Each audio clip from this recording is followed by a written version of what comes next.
Well, there's been some progress made today, and we got bars attached to the axle at this point, totally salvaged from the front end suspension of the car. 9/16 bolts on the rear bottom, 1/2-inch bolts on the top.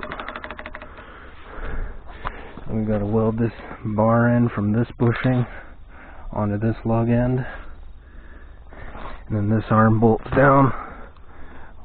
Weld a tab to the bracket to the bar here, and then that bushing gets welded on the underside of the car.